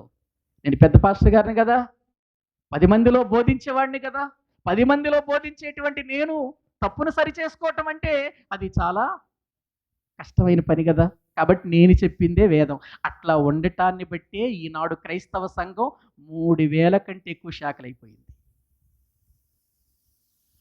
ఒక్కటిగా ఉండవలసిన క్రైస్తవ సంఘం, ఒక్కటిగా ఉండవలసిన దేవుని సంఘం, ఒక్కటిగా ఉండవలసిన క్రీస్తు సంఘం, ఒక్కటిగా ఉండవలసినటువంటి క్రీస్తు బోధ, తండ్రి బోధ, కుమారుడైన యేసు క్రీస్తు బోధ, అపోస్తుల బోధ ఒక్కటైనప్పుడు ఈరోజు ఎందుకు క్రైస్తవుల బోధ ఒక్కటిగా లేదు అని అంటే, ఏదో చెప్పుకుంటున్నాం, వెళ్ళిపోతున్నాం, ఇది మాత్రమే అర్థమవుతుంది. కానీ ఎంత సామర్థ్యం ఉంది వాక్యములో. ఈ వాక్యాన్ని చెప్పిన తర్వాత బలా నమ్మకమైన వాడా అని మన తండ్రి నాతో చెప్పగలుగుతున్నాడా? నువ్వు చెప్పిన వాక్యం సత్యమయ్యా, ఈరోజు చాలా విషయాలు చెప్పావు, నువ్వు చెప్పింది కరెక్ట్ అని ప్రభువు చెప్పాలి. నీకు నువ్వు చెప్పుకుంటే కాదు, ప్రజలు చెబితే కాదు బాగా చెప్పాడని అనొచ్చు. ప్రజలు ఎంతోమంది అనొచ్చు, బాగా చెప్పారండి, బాగా చెప్పారండి. నేను అనేక చోట్ల మీటింగ్కి వెళ్ళినప్పుడు ఏమండి చాలా బాగా చెప్పారండి అంటారు. అంత మాత్రాన పొంగిపోవాలా నేను? బాగా చెప్పాను అని అనే వాళ్ళకి బాగా వాక్యం తెలిసుంటే కానీ చెప్పాలా మాటలు నాతో. వాళ్ళు బాగా వాక్యం ఎరిగిన వాళ్ళైతేనే నాతో చెప్పాలి బాగా చెప్పావని. ప్రియులారా, కాబట్టి ఎవరు పడితే వాళ్ళు వచ్చి వాక్యం బాగా చెప్పామనగానే మనం పొంగిపోవలసినంత అవసరం లేదు. ఎందుకంటే వాక్యం అనేది క్రీస్తునందున కృపచేత బలవంతులమయ్యి నమ్మకము కలిగి సామర్థ్యము కలిగిన వారికి అప్పగించు ఈ బోధ అన్నాడు. తిమోతి, ఎవరికి పడితే వాళ్ళకి అప్పగించొద్దయ్యా. దేవుని యొక్క నామం అన్యజనుల మధ్యలో అవమానాలు పాలు కాకూడదు. ఈనాడు అదే జరుగుతుంది. ఈరోజు ఈ టైంలో ప్రియులారా క్రిస్మస్ సందేశాలు ఎక్కడ పడినా వినబడుతున్నాయి, వినబడాలి. కానీ అవి అయిపోయిన తర్వాత ఏం జరుగుతుంది? రికార్డింగ్ డ్యాన్స్, స్టేజీల మీద అల్లరి, ప్రియులారా బట్టలు తీసేసి బన్నీలతో డ్యాన్సులు. ఎందుకు ఇవి? ఏమంటే ఒక్కసారి మీరు ఆలోచించండి. వీటి వలన సంఘానికి కానీ సమాజానికి కానీ ప్రియులారా ఉపయోగం ఉంది. ఇదిగో నేను ఫలానా పిల్లల డ్యాన్స్ చూసి మారు మనసు పొందిన అన్న వాళ్ళు ఎవరైనా ఉన్నారా? నీ ఆనందం కోసం తప్ప. పిల్లలకు వాక్యం నేర్పించమన్నాడు.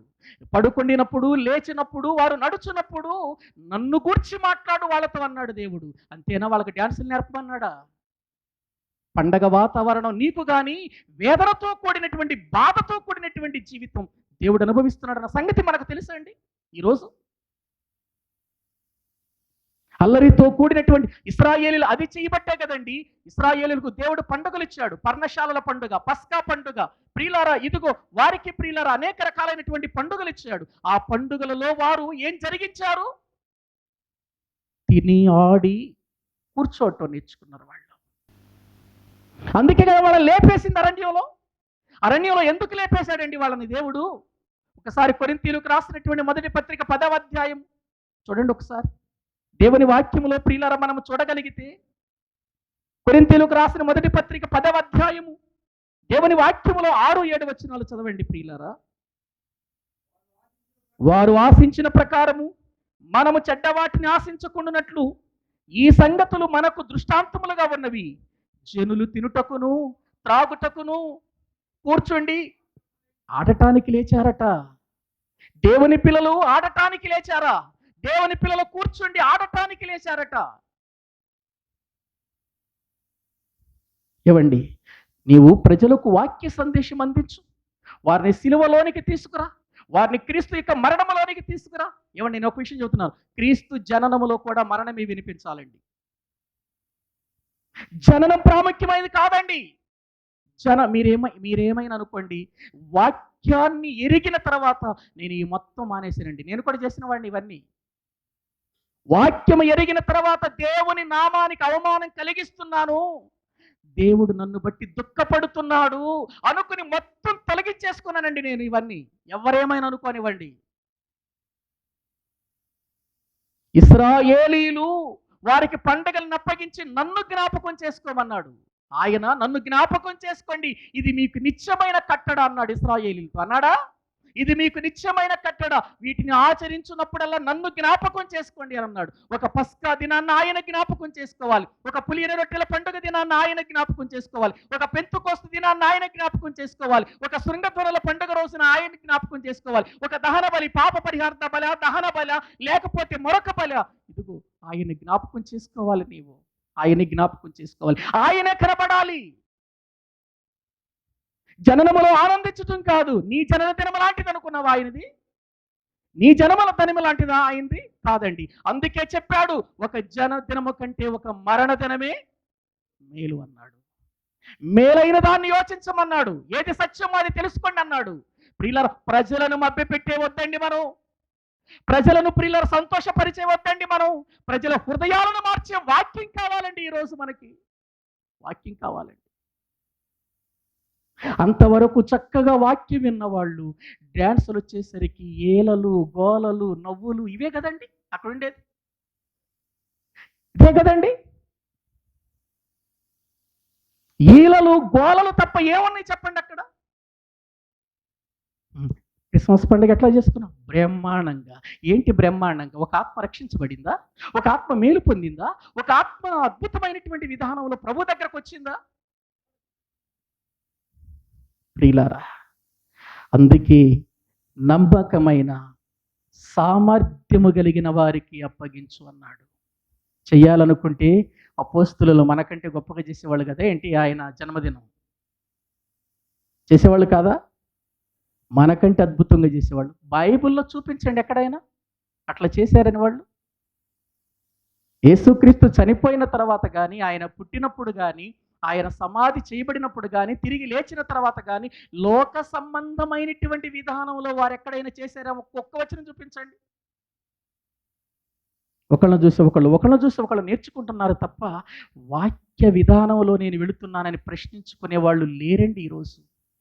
అందుకే సమాజంలో దేవుని నామం చాలా అవమానపరచబడుతుందండి.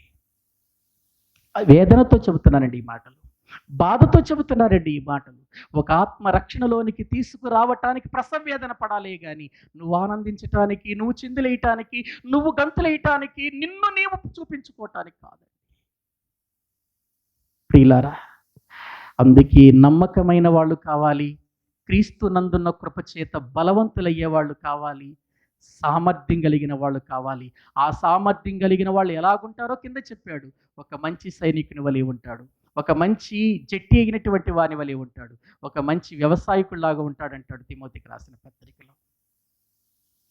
కాబట్టి ఇప్పుడు ఈ క్రేతీయుల మధ్యలో, ఇటువంటి ప్రజల మధ్యలో ఎటువంటి ప్రజలు మనం చదువుకున్నాం కదండి.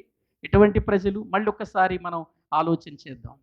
ఏమండి, తీతుకు రాసినటువంటి పత్రికలోనికి వద్దామండి. తీతుకు రాసిన పత్రికలోనికి వద్దాం. ఎటువంటి ప్రజలు ప్రియులారా? నేను చదువుతున్నాను చూడండి, 10వ వచనం నుండి చెబుతున్నాను చూడండి. సున్నతి సంబంధులు, అవిధేయులు, వదరబోతులు, మోసపుచ్చువారు, ఉపదేశింపకూడని వాటి కోసం వాటిని వాళ్ళ దుర్లాభం కొరకు ఉపదేశించేవారు, కుటుంబాలనే పాడు చేసేవారు, ఎల్లప్పుడూ అబద్ధికులు, దుష్టమృగాలు లాంటి వారు, సోమరులు, తిండిపోతులునై ఉన్నారు. ఏవండి, ఇంకా పైకి వీళ్ళు ఎలా కనబడుతున్నారో తెలుసా? వీళ్ళు ఎటువంటి విధానంలో ఉన్నారో తెలుసండి. చూడండి, అక్కడే ఉంటుంది చూడండి ఎలాంటి పరిస్థితి కలిగి ఉన్నారు అని అంటే. ఆ కింద వచనాలు చదవండి ప్రియులారా, 13వ వచనం నుండి. తీతుకు రాసిన పత్రిక 1వ అధ్యాయం 13వ వచనం. ఈ సాక్ష్యము నిజమే, ఈ హేతువు చేత వారు యూదుల కల్పన కథలను సత్యము నుండి తొలగిపోవునట్టి మనుషుల కట్టడలను లక్ష్య పెట్టక విశ్వాస విషయమున స్వస్థులకు నిమిత్తము వారిని కఠినంగా గద్దించు. తీతో ఎట్లా పడితే అట్లా కాదు, కఠినంగా గద్దించాలి వాళ్ళని. వాళ్ళ పద్ధతులు చూడండి, అక్కడ ఏముందండి, ఎంత స్పష్టంగా రాశాడండి. చాలా కల్పనా కథలు, యూదుల కల్పనా కథలట, సత్యము నుండి తొలగిపోవునట్టి మనుషుల కట్టడలట. అవి లక్ష్య పెడుతున్నారు వాళ్ళు. అవి లక్ష్య పెట్టక విశ్వాస విషయమున బాగుగా వారు ఆరోగ్యం కలిగిన వారి నిమిత్తం వాళ్ళని కఠినంగా ఏం చేయమన్నాడు? కఠినంగా గద్దించు వాళ్ళని, మామూలుగా కాదు. అలా గద్దించటానికి సరిపోయిన వాడు తీతు. ఎందుకో తెలుసా అండి? ఒకవేళ తీతులో కనుక ఏదైనా లోపం ఉండి వాళ్ళని గద్దించాడు అనుకోండి, వేలెత్తి చూపించారు తీతున వాళ్ళు. ఏవండి, ఇప్పుడు నేనున్నానండి, ఉన్నాను. ఒకవేళ నేను ఏదైనా అబద్ధం ఆడి మిమ్మల్ని అబద్ధం ఆడొద్దు అని అంటే, ప్రియులారా మీరేమంటారు? మీరు అబద్ధం ఆడొద్దు అని కఠినంగా చెప్పాను అనుకో, మీకు నువ్వు కూడా ఆడేవిగా పాస్టర్ గారు మొన్న అనరు? ఏమండి, ఇప్పుడు తీతు కఠినంగా వాళ్ళ గద్దించాలంటే ఈ వీళ్ళల్లో ఉన్న లక్షణాలు ఏమీ అతనిలో లేకుండా ఉండాలి. అటువంటి వాడే గద్దించగలుగుతాడు, అటువంటి వాడే సామర్థ్యుడు. ప్రియుల పైకి వీళ్ళు ఏమనుకుంటున్నారో చూడండి ప్రియులారా. 16వ వచనం, 15వ వచనం కూడా చదవండి. పవిత్రులకు అన్నియు పవిత్రులమే గాని అపవిత్రులకు అవిశ్వాసులకు ఏదియు పవిత్రమైనది కాదు. వారి మనస్సును వారి మనస్సాక్షియు అపవిత్రత పరచబడి ఉన్నవి. దేవుని ఎరుగుదమని వారు చెప్పుకొందురు గాని అసహ్యులును అవిధేయులును ప్రతి సత్కార్యము విషయము భ్రష్టులనయ్యుండి తమ క్రియల వలన ఆయనను ఎరుగమన్నట్టున్నారు. ఏమండి, వాక్యంలో మనం చూసిన ఆ వచనం చూడండి. దేవుని ఎరుగుదము అని చెప్పుకుంటున్నారా? మేము దేవుని ఎరిగిన వారము అని చెప్పుకుంటున్నారా? కానీ క్రియల దగ్గరకు వచ్చేసరికి ఎలా ఉన్నారు? దేవుని ఎరగమన్నట్టున్నారు. ఏవండి, ఇప్పుడు చెప్పండి, చెప్పుకోటేది ప్రజలు చూస్తారా, లేకపోతే మన జీవితంలో చేసే కార్యాలు ప్రజలు చూస్తారా? అది ప్రాముఖ్యం కదండి. వీళ్ళు ఏం చేస్తున్నారు? మేము ప్రభువుని నమ్ముకున్నాము అని చెబుతున్నారు, కానీ క్రియల దగ్గరకు వచ్చేసరికి దేవుని ఎరగమన్నట్టుగా ఉన్నారు. ఇప్పుడు చెప్పండి, ఇటువంటి ప్రజల మధ్యలోనికి ఎవరిని ఉంచుతున్నాడు ప్రియులార పౌలు గారు? తీతు గారిని ఉంచుతున్నాడు అని అంటే, తీతు ఎంతటి అనుభవం కలిగిన వాడైతే వీళ్ళ మధ్యలో ఉంచుతాడు చెప్పండి. ఇంతవరకు చదువుకున్నటువంటి వాటిలో వీళ్ళల్లో ఏదైనా ఒక మంచి కనబడుతుందండి? క్రేతు సంఘాలలో ఏదైనా మంచి కనబడుతుందా? లేదండి. నిజమైన కుమారుడు కాబట్టి, సామర్థ్యం కలిగిన వాడు కాబట్టి, నమ్మకమైన వాడు కాబట్టి తీతును ప్రియులారా వారి మధ్యలో ఉంచటానికి పౌలు గారు ఇష్టపడుతున్నాడు. తన చుట్టూ ఎంతోమంది ఉన్నారు కానీ తీతును ఉంచటానికి ఇష్టపడుతున్నాడు. అంటే ఒక అన్యులలో నుండి రక్షించబడిన వాడు శ్రమలతో కూడా ఆ ప్రియులార పౌలు గారిని వెంబడించినటువంటి వాడు మొదటి పత్రిక రాస్తున్న సమయానికే ప్రియులార ఒక మంచి సంబంధము కలిగిన వాడు. అసలు తీతు గారు లేకపోతే పౌలు గారు లేడా అన్నట్టు, తీతు గారు లేకపోతే నా వల్ల కాదు అన్నట్లుగా వాళ్ళిద్దరి మధ్యలో ఉన్న సంబంధం చూడండి. తీతు రాకపోయేసరికి సువార్త చెప్పటానికి మంచి అవకాశం దొరికినప్పటికీ కూడా తీతు లేడనేటువంటి ఆవేదన తన హృదయాన్ని నింపుకుంది అనంటే, తీతు యొక్క హృదయం ప్రియులారా పౌలు గారి హృదయంతో ఎలా కలిసిపోయిందో చూడండి. దావీదు సౌలుతో మాట్లాడుతూ ఉంటే యోనాతాను హృదయము దావీదు హృదయముతో కలిసిపోయింది. ఇక్కడ అదే కనబడుతుంది. మరి ఈ దినాన్న ప్రియులారా మనం ఎలా ఉన్నాం? మన స్థితి ఎలా ఉంది? పరిశీలన చేసుకుందాం. మన సేవ ఎలా ఉంది? పరిశీలన చేసుకుందాం. మన చేసే సేవ నిజంగా దేవుని వాక్య సంబంధంగానే ఉందా, లేకపోతే ఏదో చేసేస్తున్నాను అనుకుంటే నాన్నగారు ఇందాక ఇంకో మాట జ్ఞాపకం చేశారు. బోధకులమైన మనకు మరి కఠినమైన తీర్పు. అంతకుముందు కూడా చెప్పాను నేను ఈ మాట. తీర్పు మరి అది తీర్పు అంటేనే భయం.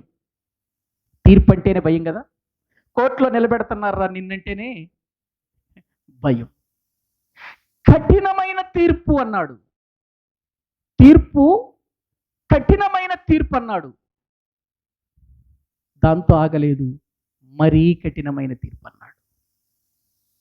తీర్పు వేరు, కఠినమైన తీర్పు వేరు, మరీ కఠినమైన తీర్పు వేరు. అసలు తీర్పు అంటేనే గడగడలాడిపోవాలి.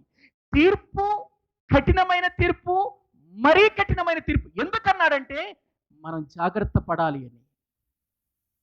సేవలో, పరిచర్యలో మనం జాగ్రత్త పడాలని. ఎలాగుంది ఆలోచన చేద్దాం, మంచి నిర్ణయం తీసుకుందాం. రెండవ భాగాన్ని మధ్యాహ్న కాలంలో చెప్పుకుందాం. తలలు వంచండి, ప్రార్థన చేసుకుందాం. తీతును గురించిన మరికొన్ని విషయాలు మనం తర్వాత భాగంలో చెప్పుకుందాం. తలలు వంచండి, ప్రార్థన చేసుకుందాం.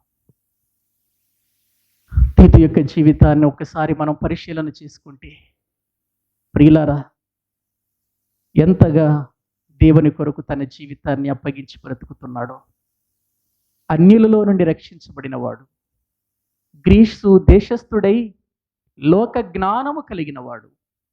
ఈ లోక జ్ఞానము కాదు, నాకు దేవుని జ్ఞానం కావాలని దేవుని మాటలు విని రక్షించబడి ప్రభు దగ్గరకు వచ్చినవాడు, పౌలును వెంబడించినవాడు, పౌలుతో ప్రయాణించినవాడు, పౌలు యొక్క మనస్సును ప్రియులారా ఇదిగో ఎరిగినవాడు. వారిద్దరి మధ్యలో ఉన్న బంధాన్ని దినదినము కూడా పెంచుకుంటున్నటువంటి వారు. సేవా విధానములో ఒకరి ఎడల ఒకరు అటువంటి బంధం కలిగి ఉండాలి. ఈ దినాన్న మనం ఎలా ఉన్నాం ఒక్కసారి పరిశీలన చేసుకుందాం. పరిశుద్ధుడైన మా ప్రియ పరలోకపు తండ్రి, మీ ఘనమైన నామానికి వందనాలు చెల్లిస్తూ ఉన్నాం. నీ మహాప్రేమను బట్టి, నీ ఉన్నతమైన కృపను బట్టి నాయన, మీ వాక్యములో నుండి ప్రతి నెల పౌలుతో సహకారులుగా ఉండి పరిచర్య చేసిన కొంతమంది భక్తుల జీవితాలు మేము జ్ఞాపకం చేసుకుంటున్నాం. తండ్రి, అల్పుడనైనటువంటి నా జీవితంలో మీరు ఏ పాఠాలైతే నేర్పించారో, ఏ విషయాలైతే ప్రభువా నేర్పించారో, ఆ విషయాలే నేర్చుకొని నీ బిడ్డల మధ్యకు తీసుకుని వచ్చి ఆ మాటలు చెబుతున్నాను.